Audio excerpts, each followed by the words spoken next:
edition of Border Report Live. My name is Rudy Mideles, and I am your host here in the Harlingen, Texas, in Harlingen, Texas, in the Rio Grande Valley of Deep South Texas. A little later in the program, our Sandra Sanchez, South Texas correspondent for Border Report Live, is going to be talking with Mr. Jim Chapman, a board member of the group known as Save RGV, to talk about environmental concerns as new pieces of border wall go up down here in the Rio Grande Valley. But first, let's take a look at some of the things making headlines across the border, starting with attorneys for Kilmar Abrego Garcia say he wants to now seek asylum in the United States. His lawyers told that to a federal judge recently.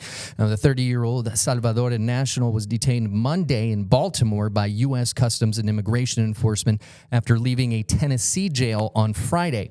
Administration officials have said he's part of the dangerous MS-13 gang, an allegation that Garcia's lawyers deny. His lawyers are fighting the deportation efforts in court, arguing he has the right to express fear of persecution and torture in Uganda, where they want to send him, a country he has no ties with.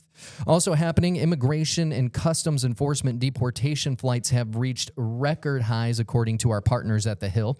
And now the airlines running the trips have taken steps to make it more difficult to track the planes being used to carry shackled people across the country and around the world. That's according to independent groups monitoring the flights.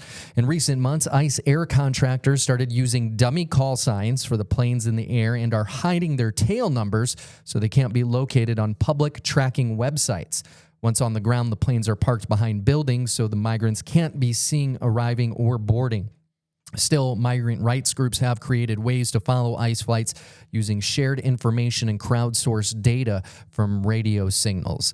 Also happening in Florida, a top Florida official, it says that the controversial ICE detention facility in the Everglades will likely be empty in just a matter of a few days. Now, Republican Governor Ron DeSantis' administration is fighting a federal judge's order to close down the facility that the Trump administration has dubbed Alligator Alcatraz by late October. That's according to an email exchange shared with the Associated Press. The facility was built 2 months ago with the goal of holding up to 3,000 detainees as part of President Donald Trump's push to deport people who are in the U.S. illegally. At one point, it held almost 1,000 people, but late last week, there were only 300 being held. So we'll keep an eye on that for you as well. Time now to bring in our South Texas correspondent, Sandra Sanchez, with her very special guest, Mr. Jim Chapman.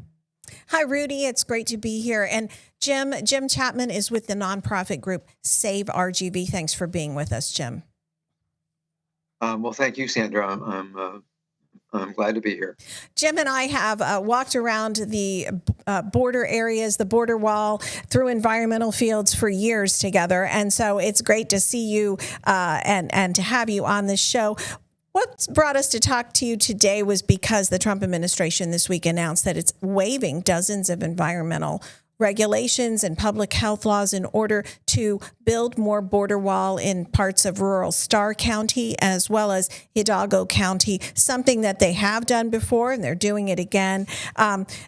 Jim, particularly, you have worked with wildlife and preservation, and part of this is going to affect the Lower Rio Grande Valley National Wildlife Refugee Tract. So what is your thoughts about hearing this? And there's a map showing some of the areas where they're waiving these regulations. Well, it's a couple of thoughts. Well, first of all, for people that don't know, the Lower Rio Grande Valley National Wildlife Refuge is actually a string of refuge tracts, mostly along the Rio Grande from Falcon Dam all the way to Boca Chica. And it's an effort that began in 1979 to really recreate a corridor of brush and forest for wildlife and for the plants that the valley is blessed with, so that 10 years, 50 years, 100 years from now, they will still be here. They will still be part of what makes the valley so special. The recent waiver is not new. I mean, this has been going on intermittently now for quite some time. They are targeting the wildlife refuge tracts, not because those are particularly known to be heavy traffic areas, but simply because they are federal property and they don't have to go through condemnation and all the legal proceedings that they have to go through when they take private land. But it is very, very damaging to wildlife refuges to have essentially an impassable wall, either slicing right through the middle of the refuge tract or cutting it off from the river. I mean, the river really is the source of life for a lot of the wildlife along the river. And so when you put a wall right through it, if wildlife on one side, they can't pass to the other. And for things like the Texas tortoise, Texas horned lizard, which are protected species, they can't, they can't pass. They can't escape. Every 10 or 12 years, the river goes into a flood, and water comes up to the levee along the river, and anything that can't get out essentially is either swept downstream or drowns. And so it's really, Save Our GV feels like it's really a betrayal of a promise that was made to preserve the plants and wildlife along the river. I wanted to unpack some of what you said because these are separate tracts throughout, formed in 1979. Some are longer tracts and some are small. I know that there are some signs there, but you kind of really need to know where to look to find these tracts. Again, for somebody who's watching or listening who may not be from Texas, a lot of the land here on the border is private, and so they have to get permission to build the border wall. But if they already own the federal tract, as you mentioned, then they can waive these rules and build. This is the 7th waiver that Homeland Security Secretary Kristi Noem has issued since she took office. I do want to offer some of DHS perspective. They said that they're going to build 5 miles of 30-foot tall border wall in Starr and Hidalgo counties. It's part of existing wall. It was funded through the fiscal year 2019 appropriations. And the agency says it's necessary because, quote, to ensure the expeditious construction of physical barriers and roads. Projects executed under a waiver are critical steps to secure the southern border and reinforce our commitment to border security. But you were talking about some of the species that could be affected. I know ocelots, you mentioned tortoise. There are some endangered plants also in this area. I think the Zapata bladderbod, is that correct? Yeah, there are, at least 6 or 7 endangered plants. And remember, when they put a wall, it's not just a wall, but it's a 300-foot wide swath. So there actually is a lot of habitat that is destroyed in addition to putting up a wall. When the border wall efforts, first started, quite a few years ago, there was at least some attempt to acknowledge the needs of wildlife. I mean, it was small, it was minimal, but it was something. They actually put little, what they called wildlife passages in the border wall. I mean, these were very small, and they would allow at least small animals to get through. But these walls that are going during the first Trump administration or prior? This was prior. Yeah, okay. I think this was actually prior to that. And but now the current Trump version of the border wall has none of that. And so they've announced that they're also going to paint all new border wall black, which actually the new section north of Roma, Texas, in far western Starr County is already painted black. And Kristi Noem says that's to prevent migrants from climbing because it'll make it hotter, right? And we know we have triple-digit days for dozens of days in a row down here. What can that do to wildlife, something black and hot like that? Well, I don't know if that will really affect wildlife because I don't think there are animals that, that are able or even try to get over the wall. and there's no passage through the wall. So, I think whether it's black, yellow, or red, I'm not sure. For wildlife, it's equally bad. Sandra, I would like to just add one kind of curious thing, and that is that the map showing where these wall segments are going up, some of those segments are already walled. Were walled during Trump's first administration. So it's a little bit odd that they're issuing waivers for some sections of wall that are already built. Which areas? To the west or to the east? A couple of the ones in Starr County are already walled off, and yet they are shown on the map as areas that laws are being waived so that walls can be built there. So, whether this is just oversight or incompetence or whatever, but some of those segments, the wall's already there. Is that near the Arroyo Ramirez? Because I knew there were 2 wildlife tracks that had already been walled off under wall that was built during the first Trump administration, and that was to the concern of many environmentalists in the area. Yeah, I think I don't have the list of refuge tracks in front of me, but I know Las Ruinas in Starr County, I believe, is one that is already walled off, but is shown on the recent map that it's going to be walled off. And the maps that DHS have issued historically have been kind of hard to figure out, as journalists, as people who live on the border. And so this kind of falls in line to what we have been seeing for years and years. And that's in all administrations. It's kind of been like that. Yeah, and actually, Jim, if you can stay with us for just a moment, we're going to take a quick break because we'd like to unpack that a little bit. For those of you at home watching, stay with us. Border Report Live is back in 1 minute.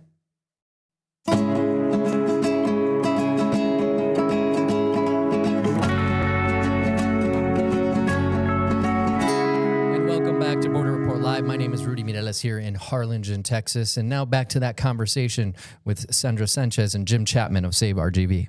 Yeah, we were talking about some of the segments that are listed on the map actually are areas that have already been walled off. The intention of the Trump administration is to connect some of these wall segments because, again, for somebody watching somewhere else, they may not realize that these sections are not connected. They're started in different areas. Many of them do not connect, but ultimately to link them is part of it, and that would involve going through some of these federal wildlife tracks, right? Yes. Yeah. Those are the low-hanging fruit. So they essentially are oftentimes the first to get walled off. There have been some exceptions. In Hidalgo County, Santa Ana Wildlife Refuge was an area that there had been huge concern when the first Trump administration about it being walled off. It actually was waived under Congress. They wrote it in that the wall will not be built there. So there are some ways to protect some of these areas, historic cemeteries, some historic chapels, Santa Ana, as I mentioned. But these other tracks, you were describing them. They're separated. Some are bigger, some are smaller areas of land. They're areas where they're just kind of set-asides where there's no other construction going on. Describe it a little bit for people. I mean, can you walk through it? Are there trails there? Well, of course, I have not walked all the tracks, but many of them, there are some that are open to the public. But the majority, due to the lack of staff and also the complete lack of infrastructure and so forth, are not open to the public. But particularly the ones in Starr County, I mean, there is really a lot of wonderful natural area habitat that has been largely untouched. Of course, much of it is private. There are some some wildlife tracks as well, but you have sandstone cliffs overlooking the river. You have giant oyster fossil beds, and evidence of past Native American living in terms, arrowheads and other things. So it's really that plus the really fascinating plant communities there. There are quite a few state and federal listed species of endangered and threatened plants, and it's if you can get out there, and of course with border walls, that's going to make it much more difficult, in some cases impossible. It really is a wonderful area in terms of natural resources, and I'm so thankful that that some of that is under permanent protection, and it doubly hurts to see big swaths of those lands being cleared and an impassable wall put up in the middle of those swaths. You mentioned earlier yeah. that apprehensions, arrests by Customs and Border Protection, the numbers are down. Actually, it's fewer than 1,000 monthly apprehensions on average in the Rio Grande Valley sector. That's an area of 34,000 square miles. Yeah. Well, so does it make sense to put more wall up? Well, excuse me.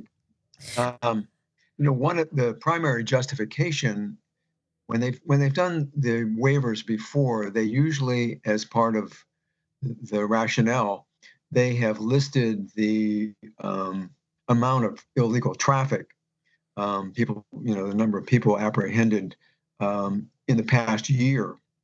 Well, what they've done this time is they're using data from 2021 to 2025 and showing big numbers because 2 years ago, 3 years ago, there was a lot of traffic.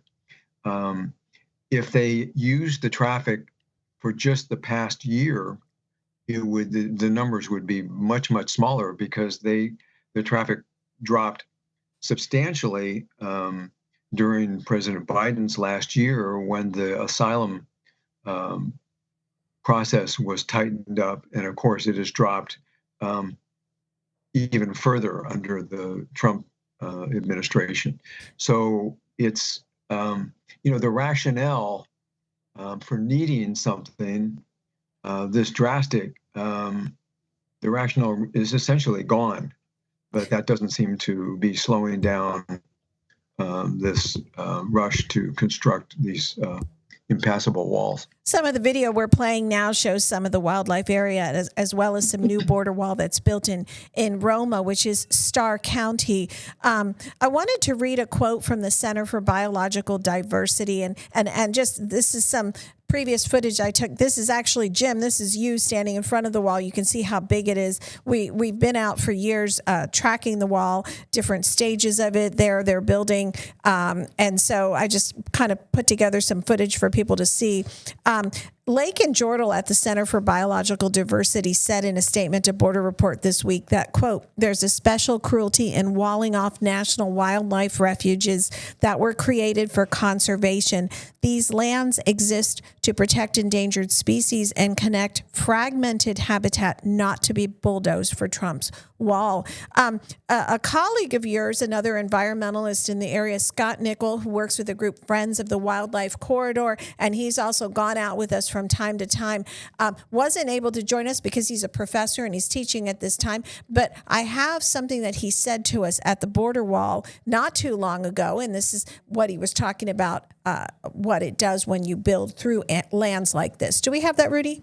When you put all this, hardware that is intended for a war zone into a place that is not a war zone, where people live and where environments are trying to hang on, you do a lot of damage.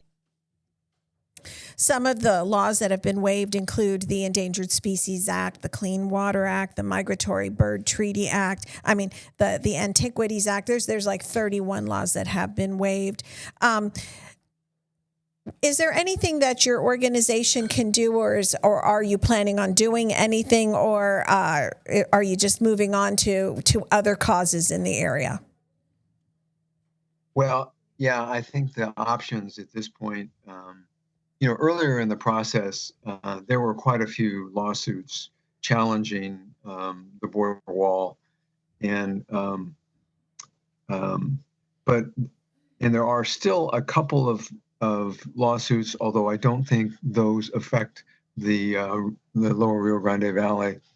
But essentially, nearly all the legal avenues have been closed, and so I think the most that we can really do is try and inform the public on what is being lost, because the Trump administration's concern for the environment and our natural resources is essentially nil.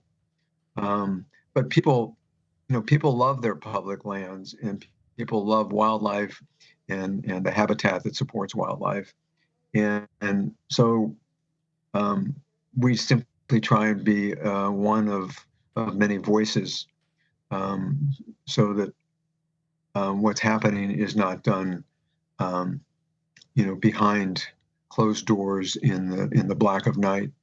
We need to know, and the people need to know what we're losing. And what are some of the other issues that Save RGV takes up here in the Rio Grande Valley? Yeah, well, our focus has generally been on the loss of natural areas. The valley has been largely cleared, and there's various numbers. One number probably applies to Hidalgo County is that there really is only around 5% of the original native habitat that still exists, and everything else has been developed in one way or another. And this area is a huge area for ecotourism. People come from all over the country, the world, for special migratory birds. We had a very endangered bird last winter, a couple winters ago, and people were just hopping flights from London to get here to try to see it. Right? Yeah. If you know somebody who's a serious birder, no matter where they live, this is one of the places they will come.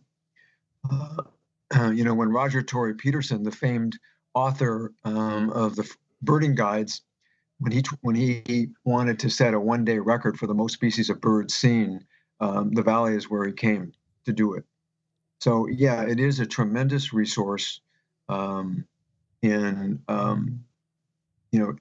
things like the border wall damages that resource, and really damages our natural heritage. And it's we need to have our eyes open as to what's happening. All right. Well, thank you so much for joining us today, Mr. Chapman. We've been speaking with Mr. Jim Chapman, board member for a group known as Save RGV, a group that focuses on environmental issues here in Deep South Texas. We appreciate your time today, sir. Thanks for joining us. Thank you, Jim. Thank you. Thank you very much for having me. All righty. And stay with us, because Border Report Live is back in 1 minute.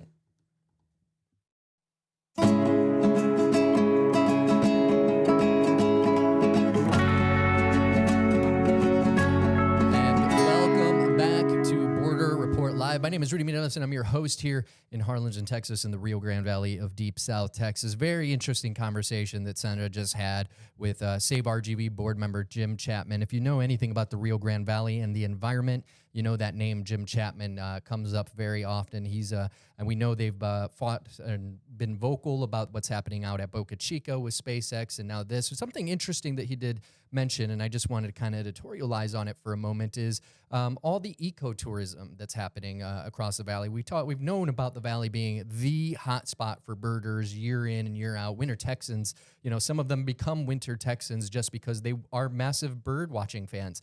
And so what's interesting is in places like Cameron County, that's Texas's southernmost county down there. It's right across the border from Tamaulipas, Matamoros, Brownsville, those areas that you hear us talking about on Border Report all so often. What's interesting is Cameron County is actually banking on ecotourism for the future. They've built and invested in hundreds of thousands of dollars in a trail system that connects the whole Cameron County loop, if you will, all the way to an ecotourism site out by South Padre Island in the Laguna Madre region. So it's very interesting to hear statistics like only 5% of Hidalgo County, for example, are undeveloped, and really what we have always been able to see, a kind of a peek into the past, if you will, if you get to one of those parts. But that is what is going on. Before we leave, we did want to tell you about our partners at Political Power Ranker. It's a weekly show tracking the movers, shakers, and rule makers in American politics. This week's episode had a lot to do with Ohio, which, as you know, in every election is a big, big deal. So make sure to check out Political Power Ranker at abc27.com or check your local Nexstar station's website. Well, that is going to do it for us today. A big thank you to Mr. Jim Chapman once again and our South Texas correspondent, Sandra Sanchez. My name is Rudy Mideles. Have a great day.